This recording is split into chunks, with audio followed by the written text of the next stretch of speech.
Marie et Joseph cheminaient en direction de Bethléem lorsqu'un jour ils furent arrêtés par une énorme pierre qui était si grande qu'elle barrait toute la route. Deux solutions s'offraient aux voyageurs: se frayer un passage à travers les buissons qui bordaient la route ou escalader le bloc de pierre. Or, cette énorme pierre avait une histoire.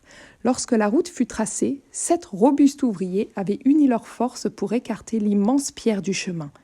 Le jour suivant, alors qu'ils revenaient à leur travail, ils retrouvèrent la pierre au milieu du chemin. Ils se fâchèrent et se mirent à jurer.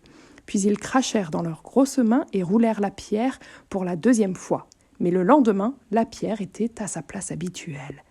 Les travailleurs étaient blancs de colère, ils jurèrent et pestèrent de belle manière. Puis, unissant leurs forces, ils la firent rouler pour la 3e fois sur le côté de la route. Le jour suivant, ils trouvèrent la pierre à l'endroit où elle avait toujours été. Cette fois-ci, ils ne se fâchèrent plus du tout. Ils se regardèrent déconcertés par ce mystère. Ils décidèrent alors d'aller trouver un ermite qui vivait dans les bois et ils lui racontèrent leur mésaventure. L'ermite les écouta attentivement.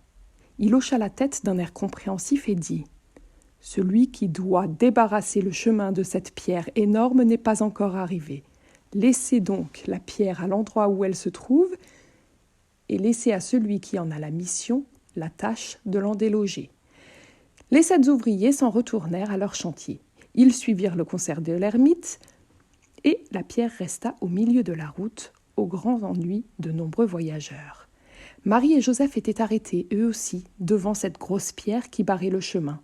Joseph n'était pas de taille à la faire rouler, même avec l'aide du petit âne gris, mais il se tenait pensif devant l'obstacle, et tout en réfléchissant, Joseph toucha la pierre de son bâton. Aussitôt, celle-ci se fendit en deux, et chacune des moitiés bascula d'un côté de la route. Alors, on vit que la pierre était pleine de cristaux qui scintillaient à la lumière du soleil. Peu de temps après, l'ermite s'en vint par ce chemin. Il trouva la pierre éclatée avec tous ses cristaux. Ses yeux s'illuminèrent et il se dit : celui qui devait ôter la pierre du chemin est venu. Et son cœur s'emplit de joie et d'espérance.